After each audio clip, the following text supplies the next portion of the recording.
in Kutch, our village name is Faradi, which is a very small village in Mandvi Taluka.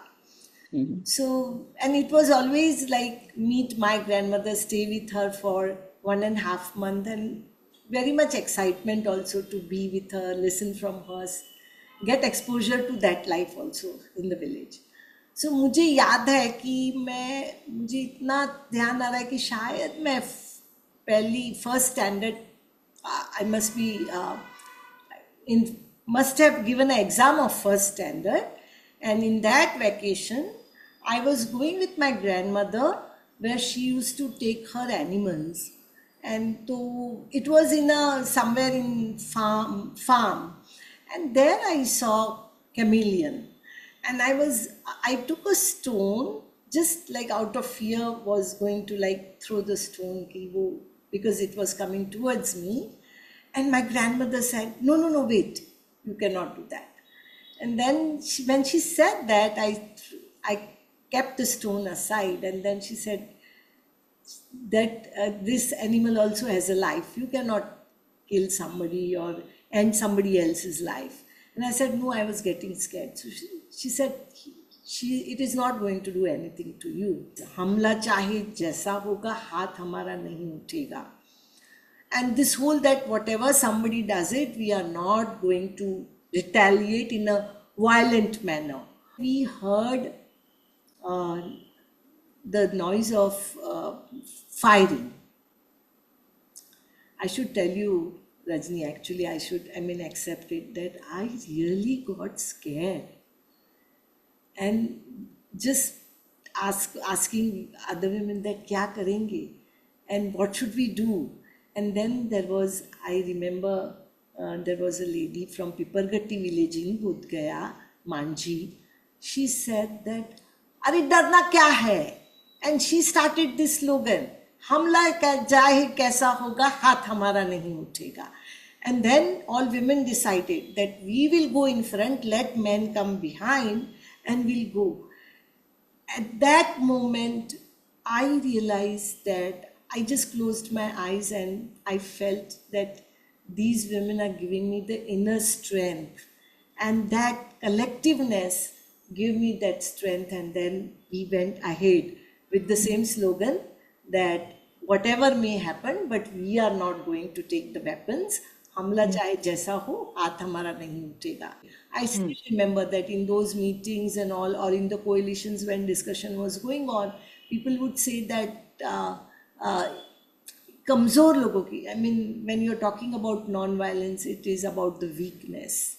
You all are weak, and because of that, you all are talking. When this discussion used to come, I again remember that the community leaders in Bodh Gaya movement, they were Karuji and Kumar Manji. These people used to say, ki, what are you talking about, weakness? We have been actually working here for years and we have been beaten, and we are not weak. In spite of all that situation, we are today standing and agitating this mutt, which is so powerful. How everyday non-violence keep you going, right, in that way. I do remember one lady from Divada, Parvati. She came with her 4 animals, and she started, because it was so hot in May, that she started at 5 o'clock in the morning, and she reached the cattle camp around 10:30. And because it was also supported by the government, so there was whole system was there, that you have to register, you have to give your photo ID, everything.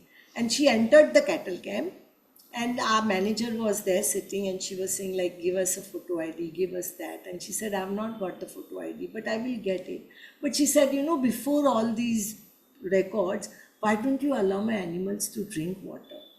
And she said that, afterwards you will not get it, we have to give to government, and it is, that was going on. And she was like requesting, and that time Vijay, my husband, he saw that, and he got very angry that first get her animals water.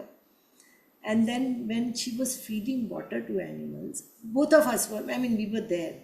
And she made one comment which stays with me now also.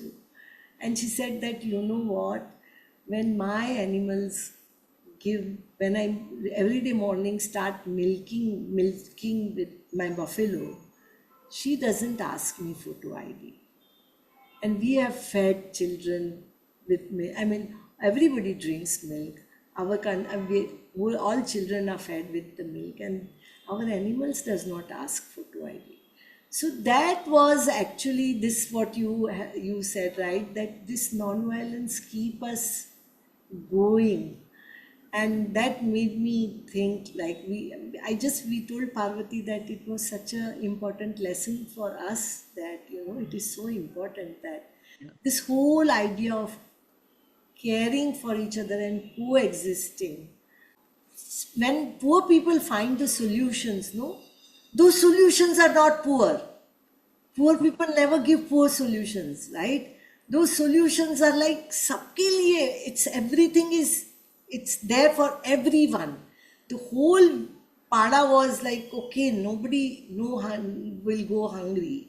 Nobody will go to bed hungry. Now, this was such a simple thing, actually, and not very difficult to do it. But the solution was so rich.